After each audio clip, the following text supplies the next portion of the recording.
अस्सलाम वालेकुम, मैं हूं रेहान तारिक और आप देख रहे हैं दास्ताक। DGISPR की प्रेस कॉन्फ्रेंस, कल आर्मी चीफ का खिताब और आज निगरान हुकूमत की सारे 9 मई के हवाले से तैयार करदा रिपोर्ट। ये तमाम वाकयात एक जाने भी इशारा कर रहे हैं कि डील, ढील और रिलीफ के तमाम तर दरवाजे बंद हैं। लुबे लुबाब यह है कि जिन्होंने जुर्म का इर्तकाब किया उनको सजा भी भुगतना होगी। आर्मी चीफ और DGISPR ने तो वाजे कर दिया, लेकिन आज वफाकी हुकूमत की जानिब से पेश की गई साने 9 मई की रिपोर्ट खासी अहम है। इस रिपोर्ट में वाज़े तौर पर बानी तहरीक इंसाफ को सानहा 9 मई का मास्टरमाइंड और जिम्मेदार ठहराया गया है। रिपोर्ट में दावा किया गया है कि कमेटी को दिखाए गए शवाहिद के मुताबिक हमलों की मनसूबाबंदी में पार्टी के कई रहनुमा शामिल थे। इससे मजीद पता चलता है कि बानी तहरीक इंसाफ ने मनसूबाबंदी में बढ़ चढ़कर हिस्सा लिया। रिपोर्ट में यह भी इंकशाफ किया गया है कि अब तक की तहकीकात के मुताबिक 34 अफराद ऐसे थे जो सड़कों पर पुरतशद्दुद कार्रवाइयों के मास्टरमाइंड थे, पुरतशद्दुद वाकयात और बर्बादी फैलाने की मनसूबाबंदी में फ़ाल किरदार अदा किया। इसके अलावा 52 अफराद ने मुफस्सिल मनसूबाबंदी में किरदार अदा किया और 185 ने इस प्लानिंग पर अमल किया। रिपोर्ट में कहा गया है कि हिकमत अमली के तहत बानी तहरीक इंसाफ की गिरफ्तारी से कई दिन कबल पार्टी के हामी और मुसल्लह अफराद को PTI के मजबूत गढ़ समझे जाने वाले इलाकों बिलखुसूस सूबा खैबर पख्तूनख्वा से लाहौर पहुंचा दिया गया था और उन्हें शहर के मुख्तलिफ मकामात पर मामूर कर दिया गया था। उनके अखराजात पार्टी रहनुमाओं और हमदर्द बर्दाश्त करते थे। उन लोगों को पहले मरहले में इमरान खान की गिरफ्तारी के खिलाफ मज़ाहमत और गिरफ्तारी की सूरत में आखिरी हरबे के तौर पर तशद्दुद और बर्बादी फैलाने की जिम्मेदारी दी गई थी। इन लोगों ने कई मौके पर बानी तहरीक इंसाफ की गिरफ्तारी के मौके पर कामयाबी के साथ पुलिस और कानून नाफिज करने वाले दीगर इदारों के साथ मज़ाहमत की। रिपोर्ट के मुताबिक 9 मई 2023 को इमरान खान की गिरफ्तारी के बाद ये अफराद पहले से तयशुदा मुख्तलिफ मकामात पर खड़े हो गए ताकि पार्टी के दीगर कारकुनान को वहां से रैली की सूरत में ले जा सके। रिपोर्ट में यह भी कहा गया है कि शवाहिद से मालूम होता है कि पुरतशद्दुद कार्रवाइयों के लिए इन लोगों के पास लाठियां वगैरह थी। सोशल मीडिया के जरिए इशारा मिलते ही इन लोगों ने हुजूम के जज्बात को मजीद भड़काया। हुजूम को GHQ और लाहौर में जिना हाउस की तरफ ले गए। रिपोर्ट के मुताबिक 9 मई के पुरतशद्दुद वाकयात के तज्जिए से मालूम होता है कि ये अफराद फौजी तनसीबात समेत मुख्तलिफ मकामात पर हमलों के लिए मोहतात हिकमत अमली पर अमल कर रहे थे। फ़ोन कॉल्स के रिकॉर्ड की जांच पड़ताल से मालूम होता है कि ये फ़ोन कॉल्स PTI के बाज़ रहनुमाओं ने जिना हाउस पर हमलों के लिए फसादियों को दी। एक दिन कबल ही इन रहनुमाओं ने फसादियों को मुतादिद फ़ोन कॉल्स की। बाद में गिरफ्तार होने वालों ने उनमें कई मुजरिमान ने दौरान तफ्तीश एतराफ़ किया कि उन्हें तशद्दुद और तबाही फैलाने और कोर कमांडर लाहौर की रिहाइशगाह जैसे मखसूस अहदाफ पर हमला करने की हिदायत PTI रहनुमाओं से मिली थी। 9 मई 2023 के वाकयात अलग थलग थे, अचानक पेश आए। ये वाकयात इमरान खान की गिरफ्तारी की सूरत में पुरतशद्दुद स्ट्रीट पावर का मुजाहरा करने की मुनज़्ज़म हिकमत अमली का हिस्सा थे और शवाहिद से मालूम होता है कि जैसे जैसे इमरान खान की गिरफ्तारी का इम्कान बढ़ता गया, पार्टी क़यादत ने उनकी गिरफ्तारी की सूरत में जवाबन फ़ौजी तनसीबात पर हमलों, तशद्दुद, बर्बादी फैलाने के लिए हिकमत अमली मुरतब की। अब ये तमाम तर सूरत हाल वफाकी हुकूमत की जानिब से पेश करदा रिपोर्ट में सामने आई है। वफाकी हुकूमत की रिपोर्ट पेश स्टैब्लिश कर रही है कि पाकिस्तान तहरीक इंसाफ इसके अंदर मुलव्वस है, पाकिस्तान तहरीक इंसाफ की क़यादत मुलव्वस है। बातचीत और मुज़ाकरा जैसी गुफ्तगू के साथ साथ पाकिस्तान तहरीक इंसाफ के कुछ रहनुमा ऐसे भी हैं जो बड़ा सख्त रिस्पॉन्स दे रहे हैं DGISPR की प्रेस कॉन्फ्रेंस में। गुज़श्ता रोज़ अली अमीन गंडापुर साहब जो चीफ मिनिस्टर KP के हैं, उन्होंने इस पर क्या रद्द-ए-अमल दिया, ज़रा उसकी एक झलक भी आपको दिखाता हूं। अगर माफियों में बात गई तो बहुत दूर तलक जाएगी। आओ आम माफी का ऐलान करते हैं, आगे बढ़ते हैं। हमारे लोगों ने आम माफी का ऐलान किया है, माफ किया है, आगे बढ़ रहे हैं। आप बड़े हैं, आप आम माफी का ऐलान करें, आगे बढ़ें, निजाम को ठीक करें, ऐसा ठीक करें कि न कोई आप पे इल्जाम लगा सके न मेरे पे इल्जाम लगा सके। कि माफी मांगने का आपने कहा, अगर आप साबित कर लें कि गुनाह हमारा है, हम माफी मांगने को तैयार हैं। लेकिन अगर हम साबित कर लें कि गुनाहगार कोई और है तो हमसे माफी कौन मांगेगा? आप मेरे मुहाफिज हैं, मुझे बताएं। आज ही पाकिस्तान तहरीक इंसाफ की कोर कमेटी का इंतहाई अहम इजलास हुआ। इस कोर कमेटी इजलास में मौजूद और फिर प्रेस कॉन्फ्रेंस में मौजूद नईम हैदर पिछौता साहब इस वक्त हमारे साथ हैं। नईम हैदर साहब, अस्सलाम वालेकुम, बहुत बहुत शुक्रिया आपके वक्त के लिए। सबसे पहले तो ये बताइएगा कि आज की कोर कमेटी का बुनियादी तौर पर एजेंडा क्या था?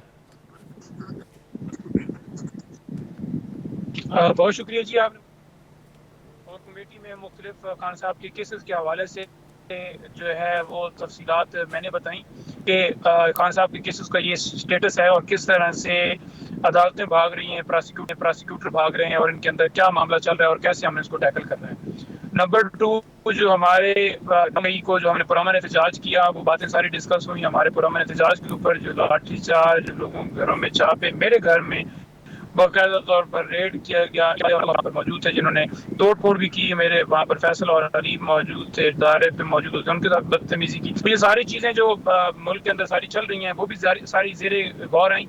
और इसके अलावा जो मुस्तक़बिल का अमल है वो भी ज़ेरे गौर आया, जो इंटर पार्टी इलेक्शन के हवाले से जो हमने अपनी तमाम दस्तावेजात कंप्लीट करके इलेक्शन कमीशन को दे दी और उन्होंने 7 इतराज़ लगाए हैं, वो भी चीज़ डिस्कस हुई। और जो बाकी मिलिट्री कस्टडी में लोग हैं हमारे खान साहब के हवाले से या दीगर पहलुओं के हवाले से, शेर अफजल मरवत साहब की जो हवाले से जो खान साहब की तरफ से जो है वो हदायत हैं या खान साहब की तरफ से दीगर जो हदायत थी, वो सारी चीज़ें पार्टी कोर कमेटी के अंदर डिस्कस हुई हैं कि खान साहब ने इन पिटिशंस का कहा है कि जो इस अनवार काकड़ ने स्टेटमेंट दी है और उसके अलावा जो चीफ इलेक्शन कमिश्नर जिस तरह उसको अगवा किया गया, धांधली और सारा मामला, और जो हमारे लोग शहीद हुए उनकी FIR आज तक दर्ज नहीं हो सकी, उनके खिलाफ कार्रवाई और उस हवाले से जो मुख्तलिफ पहलुओं के ऊपर गुफ्तगू हुई है। जी, शेर अफजल मरवत को कोर कमेटी और सियासी कमेटी के अलावा दीगर तमाम तर कमेटी से भी फारिग कर दिया गया आज।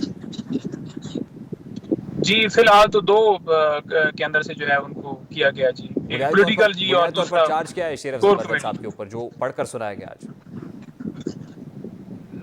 चार्ज नहीं पढ़कर कोई इस तरह का नहीं सुनाया गया। डेफिनेटली जो खान साहब के इंस्ट्रक्शंस के ऊपर जो है उन्होंने इम्प्लीमेंट किया है। जी नहीं, हमारी इत्तलात के मुताबिक इमरान खान साहब की इंस्ट्रक्शंस पढ़कर सुनाई गई हैं, तो वो इंस्ट्रक्शंस क्या थी इमरान खान साहब? इंस्ट्रक्शंस यही थी कि उनको जो है वो शोकाज भी भेजा जाए और पॉलिटिकल कमेटी जो है वो पहले उमर अयूब साहब ने सारी तफसील बताई है, तो उन्होंने यही बताया कि खान साहब ने कहा है कि इनको कोर कमेटी से और पॉलिटिकल कमेटी से जो है वो करें, रिमूव करें। और उसके अलावा उन्होंने बताया है कि जो है वो इनके हवाले से शोकाज नोटिस जो है वो भेजें, तो वो भी भेजा जाएगा। और बाकी जो खान साहब की अदालत मजीद थी केसेस के हवाले से वो भी उन्होंने बताई। हमेशा यही खान साहब नाराज क्यों हुए शेर अफजल मरवत से अचानक? हमारा बना हुआ है उसके खान साहब की शेर अफजल मरवत से नाराजगी की बुनियादी वजह क्या है? नहीं मेहदर साहब की वही वजह है मेरा ख्याल में। देखिए, ये उमर अयूब साहब ने कल मेरा ख्याल में तफसील में बता दिया है, बार बार बजाय ये कि मैं कोई ऐसी स्टेटमेंट दूं। ओवरऑल जो डिसिप्लिन है, पार्टी डिसिप्लिन है, उसकी खिलाफ वर्जी है, जिसके ऊपर मेरा ख्याल में उन्हें शोकाज भी भेजा जाएगा। अच्छा, आप देखिए कि एक तरफ हाउस इन ऑर्डर नहीं है, PTI का भी कुछ प्रॉब्लम्स हैं। शेर अफजल मरवत ने कहा मैं इस लीडरशिप के साथ काम नहीं करूंगा, मैं जा रहा हूं, खान साहब आएंगे फिर को बात होगी। फिर और भी कुछ लोगों ने ग्रुप लीव किया, हमारी मालूमात के मुताबिक कोर कमेटी सियासी कमेटी का ग्रुप एहतजाजन लीव कर दिया इस मामले के ऊपर। तो एक तरफ इस्टेब्लिशमेंट है, 9 मई का मामला है, आपके अगेंस्ट एक चार्जशीट है, दूसरी तरफ PTI उस अंदाज में मुनज़्ज़म दिखाई नहीं दे रही, तो कैसे मुकाबला करेंगे?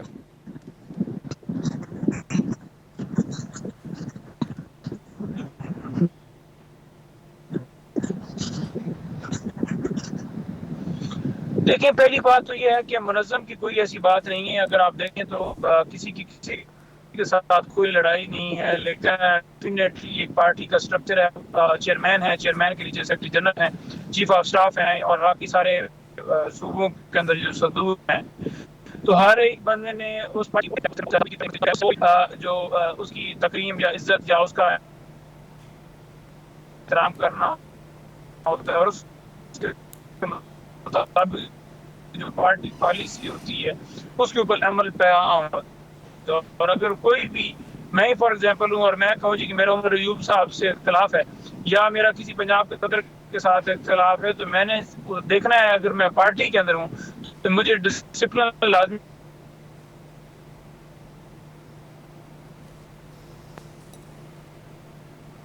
नहीं फॉलो करना है कि मुझे उन्हें एज सेक्रेटरी जनरल, मैं ना भी कहूँ तो सेक्रेटरी जनरल है कि खान साहब ने लगाया है। सिग्नल स्ट्रेंथ पुअर है, कनेक्शन स्टेबल नहीं है। नहीं हैदर साहब, मैं आपको ठीक तरीके से सुन नहीं पा रहा हूँ। होती है कि स्पोक पर्सन की हमारी एक स्ट्रेटजी की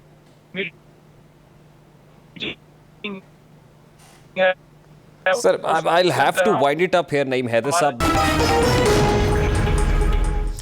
अब यहाँ सवाल ये है कि जब तहरीक इंसाफ माफ़ी मांगना नहीं चाहती, इदारे की भी तहफ़्फ़ुज़ात दिन ब दिन बढ़ते चले जा रहे हैं, सारी रिपोर्ट भी एक ही जानिब इशारा कर रही है कि मखसूस जमात इस मकरूस आने के पीछे थी, तो फिर माफ़ी तलाफ़ी की बातें कैसी? फिर माफ़ी तलाफ़ी क्यों? एक रेडीबान मामूली जुर्म करे, बकरी चोर या कोई ताला, दुकान का ताला तोड़ने वाला एक मामूली सा जुर्म करे तो उसकी पादाश में वो कई साल जेल भुगतता है, और वो जिन्होंने रियासत की असास पर हमला किया है उनके लिए फिर ये माफ़ी वाला ऑप्शन क्यों है? ये बड़ा सादा सा सवाल है। क्या माफ़ी का ये ऑप्शन बाद में सबके लिए होगा? वाज़ेह सबूत मौजूद हैं, बकौल इदारों और हुकूमत के तमाम सबूत, सब्सटैंशियल एविडेंसेस, बयानात, CCTV फुटेजेस, तमाम शवाहिद तहरीक इंसाफ को जुर्मवार साबित करते हैं। तो फिर सज़ा क्यों नहीं दी जा रही? ये शवाहिद पेश करके, केस को साबित करके जो जुर्मवार है उनको उनके जुर्म की करार वाकई सज़ा दे, ताकि दूध का दूध और पानी का पानी हो जाए, एक प्रेसिडेंट सेट हो जाए, एक एग्जाम्पल सेट हो फ्यूचर के लिए भी। इस सारे मामले पर बात करेंगे। इस वक्त अब्दुल्ला गुल साहब सीनियर तजिया काम किया है। अस्सलाम वालेकुम अब्दुल्ला गुल साहब, बहुत बहुत शुक्रिया आपके वक्त के लिए।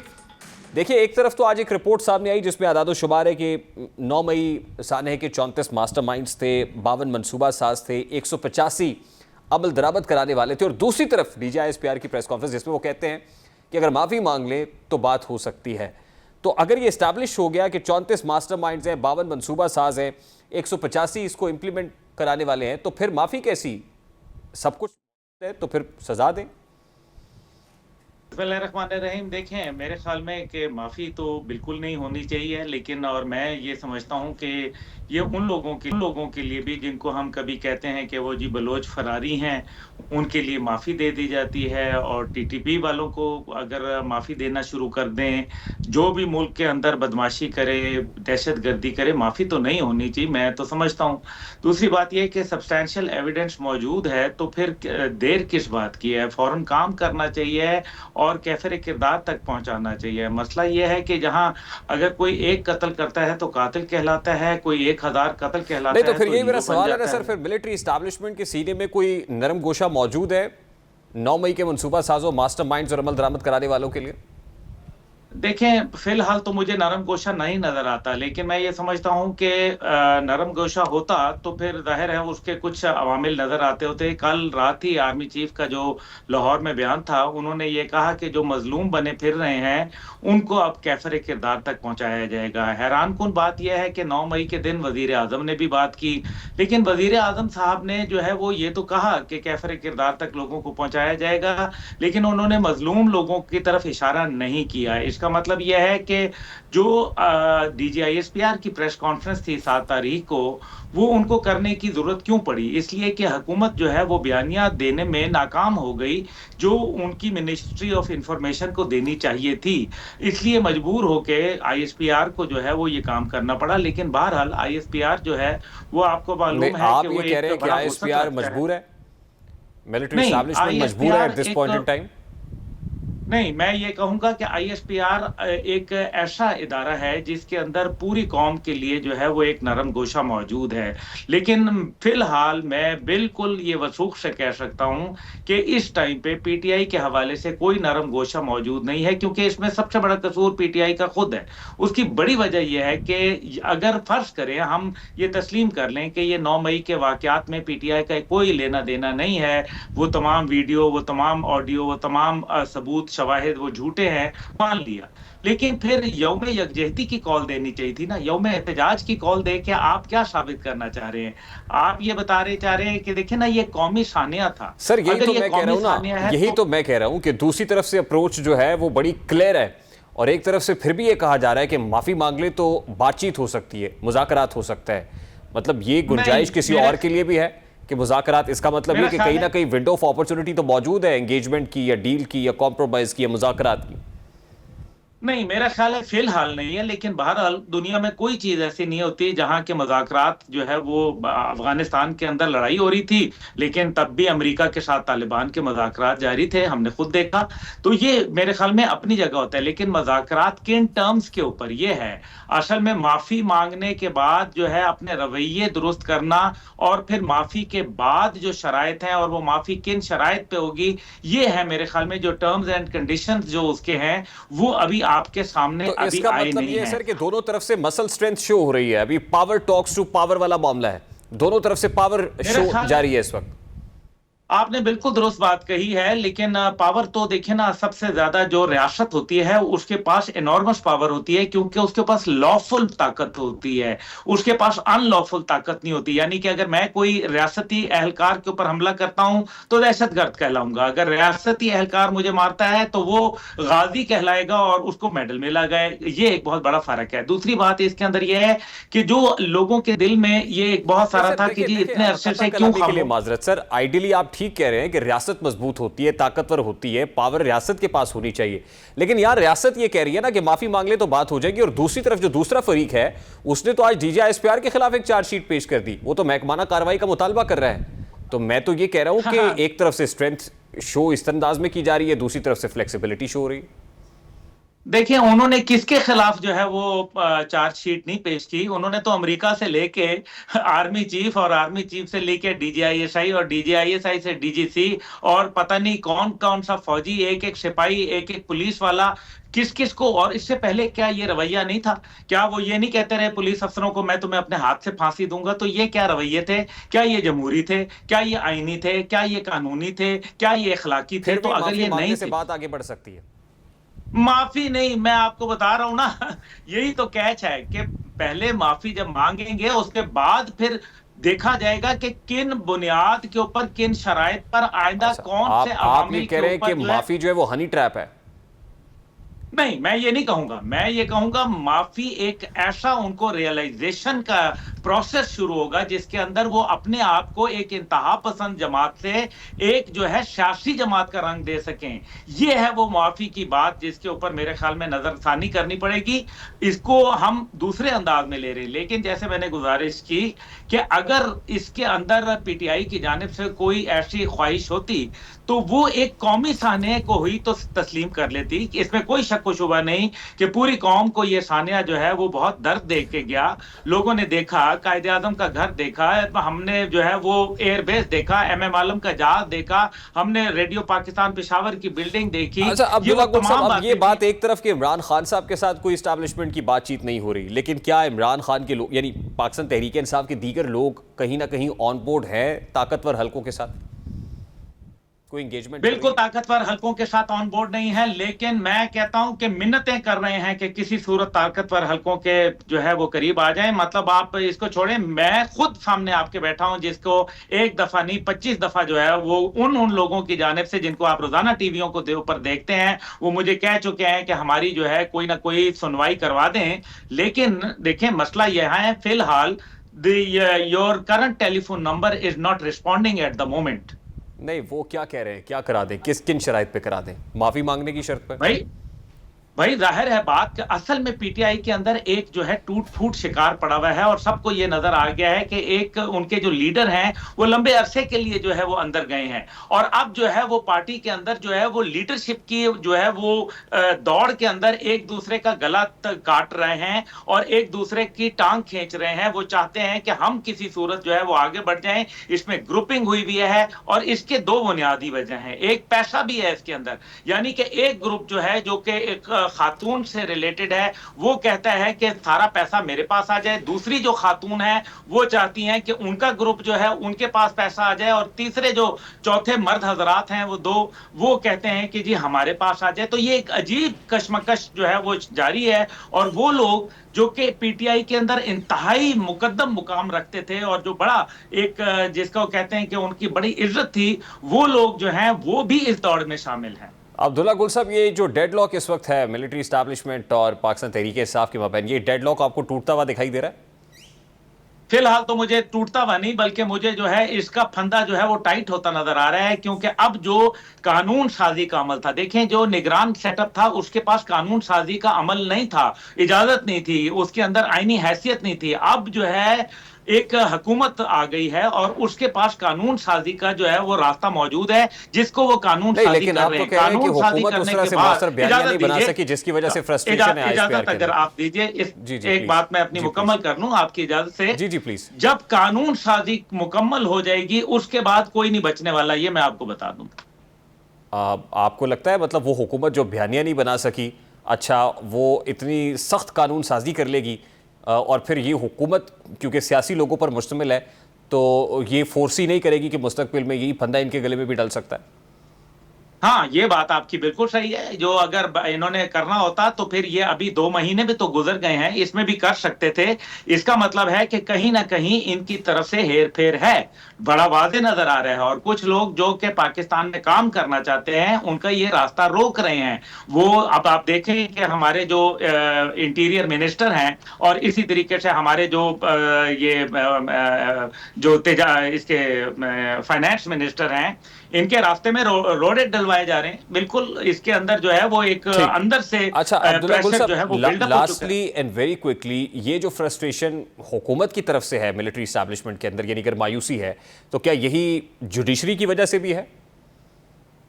बिल्कुल जुडिशरी की वजह से जो है वो तो बिल्कुल आपको पता है, जुडिशरी इस टाइम पे एक अलहदा जो है वो सिलसिला खड़ा है। पहले माजी में जो है वो एस्टैब्लिशमेंट और जुडिशरी जो है एक पेज पे होते थे। क्योंकि 9 मई के अब तो मेरे किरदारों को ख्याल में सजाएं हर तो कोई अदालत ने अपने-अपने देनी है पेज ना। पे।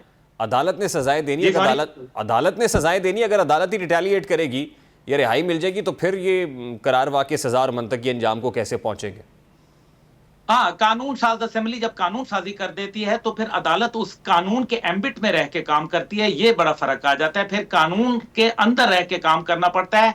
आप जो है वो कानून को तशरीह तो कर सकते हैं, लेकिन कानून को रीराइट नहीं कर सकते। ये है अदलिया का प्रॉब्लम। तो ये एक चांस है दरमियान में, लेकिन अदलिया फिलहाल तो बहुत ही मेरे ख्याल में अपने ही अंदाज में चल रही है। और मुझे लग रहा है कि अदलिया के अंदर भी जो मामलात हैं वो कोई ज्यादा खुश आइंद नहीं है। बहुत बहुत शुक्रिया। अवाम सीट बेल्ट बांध लें, क्योंकि IMF का तकनीकी मिशन पाकिस्तान पहुंच चुका है और नए पैकेज के हुसूल के लिए IMF जो शराइत पेश कर रहा है, अगर वो लागू हो गई तो आम आवाम के साथ पेंशनर्स की जिंदगी दोबर होने के इम्कान बढ़ जाएंगे। क्योंकि इत्तलात है कि IMF की जानिब से पेंशन लेने वाले अफराद पर टैक्स के नफाज और उनकी बहुत सारी तजावीज़ वो शामिल कर रहे हैं, जो इदारा चाहता है कि आने वाले बजट में शामिल की जाए। और इसके अलावा इदारे का मुतालबा है कि पाकिस्तान मजमूई कौमी पैदावार के 0.5% मजीद महसूलात जमा करे, जिसका मजमूई हजम 600 अरब रुपए बनता है। और ये टैक्स तनख्वाहदार कारोबारी तबके से वसूल किया जाएगा। IMF की तजवीज़ पर अमल करते हुए अगर हुकूमत रिटायर्ड अफराद की पेंशन पर टैक्स आयद करती है और दीगर मराहत का खात्मा करती है, तो इससे सालाना 22 से 25 अरब रुपए इजाफी हासिल होंगे। दूसरी जानिब हुकूमत पहले ही टैक्स नेट बढ़ाने के लिए कोशा है, जिसके लिए पहले उन्होंने सिम बंद करने की ऑप्शन पर गौर किया, लेकिन टेलीकॉम इंडस्ट्री के शुकूक व शुबहात के बाद अब प्लान बी पर काम किया जा रहा है। इत्तलात है कि हुकूमत ने FBR को नॉन फाइलर्स के खिलाफ प्लान बी पर अमल दरामद के लिए ग्रीन सिग्नल दे दिया है, जिसके तहत नॉन फाइलर्स पर इजाफी विद होल्डिंग टैक्स आयद करने के साथ साथ सिम्स ब्लॉक करने के ऑर्डर पर अमल दरामद ना करने वाली कंपनीज के खिलाफ कानूनी कार्रवाई की जाएगी। FBR ज़राए के मुताबिक नॉन फाइलर्स के खिलाफ 15 मई के बाद एक्शन लिया जाएगा, जिसके तहत अगर नॉन फाइलर्स की सिम बंद ना हुई तो इजाफी विद होल्डिंग टैक्स लाने और फिर नॉन फाइलर्स की सिम पर 2.5% इजाफी टैक्स लगाने पर भी गौर किया जा रहा है। ज़राए ने मजीद बताया कि नॉन फाइलर्स की हर मरतबा लोड कराने पर इजाफी टैक्स, मोबाइल और डेटा लोड पर भी इजाफी टैक्स लगाने पर गौर किया जा रहा है। और नॉन फाइलर्स की सिम बंद करवाने का जो डेटा है वो PTA के सपोर्ट कर दिया गया और 15 मई तक नॉन फाइलर्स की सिम बंद ना की गई तो FBR कंपनीज के खिलाफ कार्रवाई पर गौर करेगा। आवाम की मुश्किलात सिर्फ यहाँ तक महदूद नहीं है, बल्कि इत्तलात तो ये भी हैं कि हुकूमत अपनी आमदन बढ़ाने के लिए आइंदा माली साल के बजट में ट्रैक्टर्स और कीड़े मार अद्वियात पर जो टैक्स इस्तना है वो ख़त्म करने पर गौर कर रही है। और बहुत सारी मुश्किलात अभी आवाम के सर पर मुंडला रही हैं। कम वसाइल, लातादाद तनाज़ात और ज़ुबू हाली के बावजूद आज पाकिस्तान टीम एक बार फिर पूरी दुनिया में झंडे गाड़ने के करीब है। पाकिस्तान हॉकी टीम तकरीबन 13 बरस बाद अजलान शाह हॉकी टूर्नामेंट के फाइनल में पहुंची है। सिर्फ ये नहीं है, बल्कि पाकिस्तान टीम इस पूरे टूर्नामेंट में नाकाबिल शिकस्त रहने वाली वाहिद टीम है। इस पूरे टूर्नामेंट के दौरान पाकिस्तान टीम ने तमाम मैचेस में कामयाबी समेटी और 2 मैच बराबर रहे, जिनमें एक जापान और एक न्यूजीलैंड की टीम के साथ आज ही खेला गया, जो एक गोल से बराबर रहा। इसके अलावा पाकिस्तान टीम ने मलेशिया, जनूबी कोरिया और कनाडा को शिकस्त दी। ये पहला मौका है कि जापान अजलान शाह कप के फाइनल में पहुंचा है, जबकि पाकिस्तान टीम इससे कबल 9 मरतबा इवेंट का फाइनल खेल चुकी है। अगर हफ्ते को पाकिस्तान टीम इवेंट का फाइनल जीतने में कामयाब हुई तो ना सिर्फ इवेंट की तारीख में ये उसकी चौथी फतह होगी, बल्कि 21 साल के तवील अरसे बाद गोल्ड मेडल अपने नाम करेगी। पाकिस्तान टीम ने पहली बार 1999 में अजलान शाह कप का फाइनल जीता, जिसके बाद 2000 और 2003 में भी ट्रॉफी अपने नाम की। तब से लेकर अब तक ग्रीन शर्ट्स ने 2 मरतबा 2004 और 2011 में फाइनल में जगह बनाई, जबकि 2 ही बार 2005 और 2022 में कांसी का तमगा भी जीता। लेकिन ट्रॉफी जीतने से, मेडल जीतने से महरूम रही। दुआ यही है कि पाकिस्तान हॉकी टीम एक बार फिर रिवाइव होगी, अजलान शाह कप अपने नाम करेगी और अपने और कौम के हौसले भी बुलंद करेगी। प्रोग्राम के वक्त अपने इख्तिताम को पहुंचे, आपसे मुलाकात होगी इंशाल्लाह अगले हफ्ते। अपना रखिए ख्याल। अल्लाह हाफिज़।